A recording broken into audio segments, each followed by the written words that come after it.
Well, let's get a sense of what's going on in the international press, online, social media, and one story that stands out. According to some US defense and military officials, certain African states say they regret letting the Russian paramilitary Wagner group access their territory. That's in Foreign Policy today. Deep Ticker Laurent is here for us to take a look. What are they saying? Well, Gavin, the Wagner Group, of course, has forces across Africa, from the Central African Republic, Mali, Libya, to with links to other countries, including Sudan and Mozambique. It's well documented that the Wagner Group is seen as a way for the Kremlin to extend its influence in Africa. It's also well documented that the Wagner Group has been linked to, among other things, disappearances and mass killings. Now, according to this article from Foreign Policy, according to US defense and military officials, certain countries, or at least certain groups in certain countries across the continent, have expressed regret about giving access to Wagner forces. One such faction is the Eastern Libyan enclave led by the warlord Khalifa Haftar. US officials are concerned also that groups like the Sudanese Armed Forces or the Malian opposition are using this uncertainty to leverage more US assistance in exchange for reducing their dependence on Wagner. It comes as well, Foreign Policy reminds us, as the Biden administration seeks to use the death of Yevgeny Prigozhin, the former leader of the Wagner Group, to halt the group's dominance across the African continent. This is a really interesting geopolitical point because it's kind of biting the hand that feeds you, because Khalifa Haftar, supported for a long time by Russia, suddenly saying the Wagner's not such a good thing.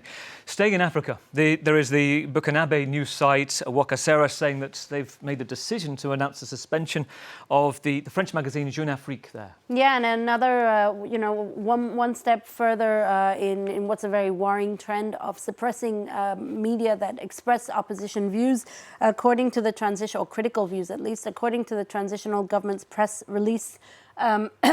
This decision was justified by the French current affairs magazine Jeune Afrique's recent report on growing unrest in the Burkinabe military barracks. The transitional government accusing Jeune Afrique of trying to discredit the army and accusing it of leading a campaign of disinformation. Meanwhile, Le Monde, the French paper, also reminds us that Jeune Afrique is by far not the only media to have been suppressed by Burkinabe authorities. Our very own channel, France 24, was suspended there in March. This year, just a few months after our sister channel, the radio channel Radio France Internationale, was also suspended late last year. Earlier this month, Burkina Faso's most popular or widely listened to radio station, Radio Omega, was suspended after interviewing someone critical of the military regime in neighboring Niger. Interesting story in Hollywood. After 5 months of striking, Deep Ticker, with the likes of Stranger Things affected, House of the Dragon, suddenly a denouement. Well, it's an exceptional deal. That's what Variety, the film and TV website, says. The Writers Guild Association and major studios and streamers have reached a tentative agreement on a 3-year contract that could end the 140-day strike that's pretty much paralyzed Hollywood film and TV productions. According to the Writers Guild Association, the deal offers meaningful gains and protections for writers, notably against important striking points like artificial intelligence.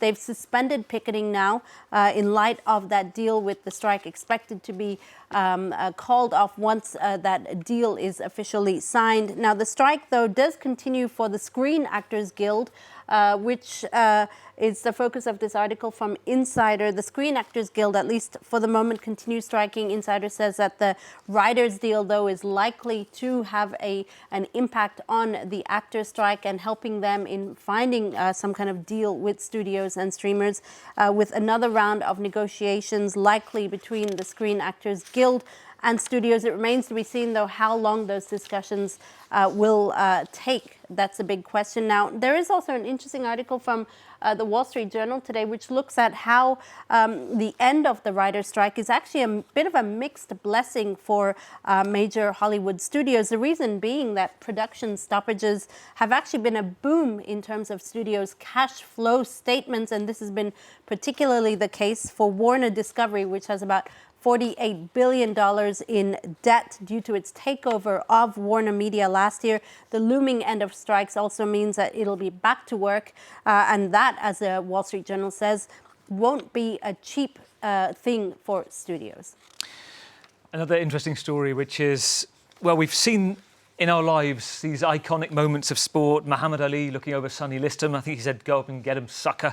The Black Power salute back of the US athletes. Now, a new one potentially being created. That's the idea, with the Man City striker Erling Haaland. Yeah, I'm not sure it'll go down in history as an iconic moment, Gavin, but it is nonetheless a very beautiful picture.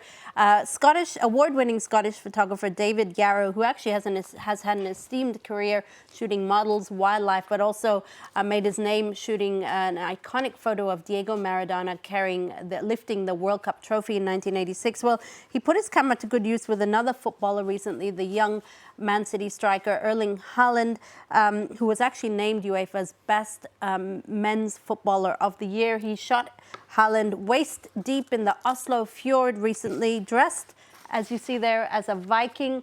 Yarrow also using a fog machine to create the steam behind Haaland. Here's the sort of behind-the-scenes picture of that shoot.